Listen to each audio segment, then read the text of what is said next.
What's going on, everybody? Jason here. I'm doing a video today on the Ibanez tubescreamer TS-5.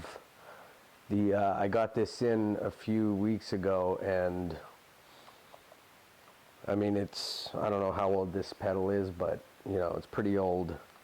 And I was having a problem with the stompbox switch. You'd hit it and it wouldn't switch the tubescreamer on all the time. It was like temperamental. But I got a new switch, and I ended up switching the switches out, and it's actually working now. So I figured I would just videotape it and do the repair, and then I'll do a voiceover after it. So this was pre-recorded, and it all went pretty good, pretty smooth. I used the desoldering braid to take the solder off the old switch, and then I just cleaned up the connections and soldered the new one back in. Very straightforward, pretty simple if you have soldering skills. You don't need great soldering skills. I'm not a solderer. Is that a word?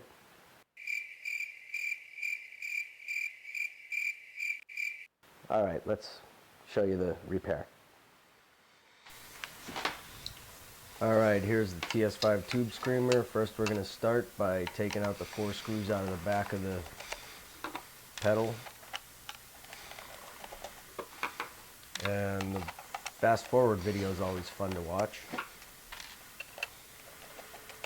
After you get your 4 screws out, take the back off, and then you're going to take the screw out and keep the grounding clip with that screw. Put that aside, and then we're going to take the knobs off of the top of the pedal. They were a little tough to get off, these last two. They just wiggle it a little bit, they will come off, and there's rings down at the base that you just saw fall off. Keep them with the knobs. And then take the circuit board out of the back. PC board, whatever you want to call it, PC board. Now we're going to take this, there's the 4 connections there that you're going to desolder. We're going to take our desoldering braid. Always make sure you have a clean soldering tip. And we're going to start desoldering the connections from the board. There is a lot of videos on using desoldering braid on the internet, so you could search that. All I'm going to say about that is make sure your tip is clean, keep tin in your tip, and also use a little bit of solder on the tip when you're going to use the desoldering braid.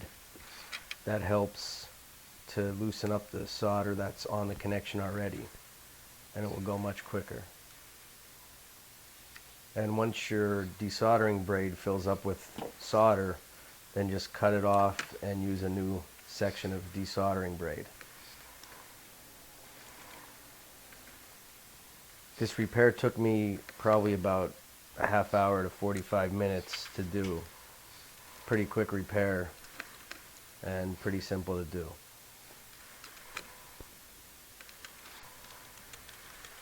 So you just want to take your time. Just keep on using the desoldering braid until most of the solder is off of the connections. You'll be able to tell. And once you think it's off good enough, then you could try and get the switch out.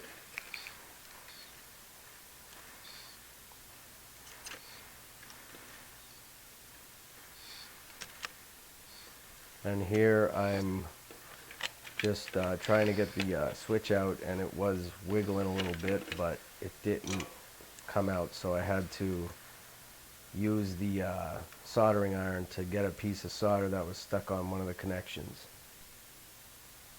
And there's the old switch that just came out. Now what I'm going to do is I'm going to use the desoldering braid and clean up those connections on the board before I put the new switch back in.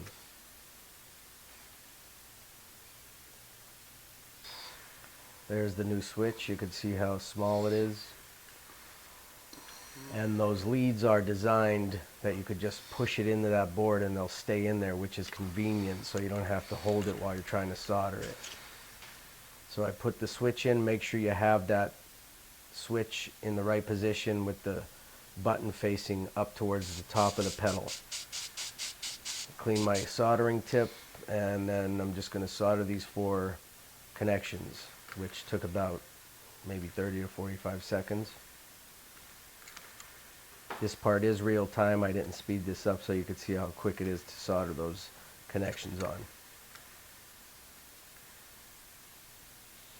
And that's it for soldering the connections on. Now it's time to put it back together. Now make sure when you put the board back in, you put the 1/4 inch jacks up in first on the top of the board, and then seat it in, and take your grounding clip and your screw and fasten it down to the board.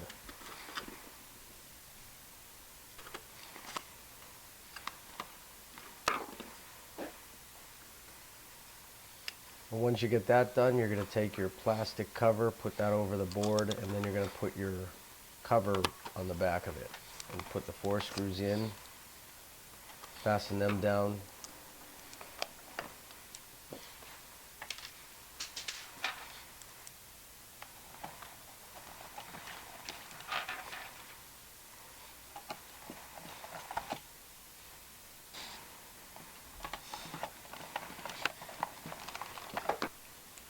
and then take your rings, put them back in the base, and the knobs go in a certain way, so make sure you know which way they go in so you don't damage them. Once the knobs are in, it's time to test out the pedal. Get the power supply, plug that in,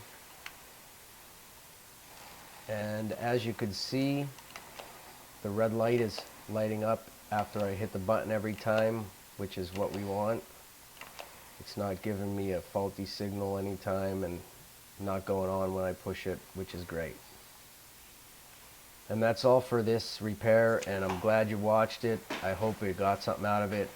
If you did, please like the video and subscribe to my channel. I will be putting more videos out. And be on the lookout for my DIY guitar kit project that I'm doing. That will be out soon in the future. Have a good day, everybody. Talk to you soon.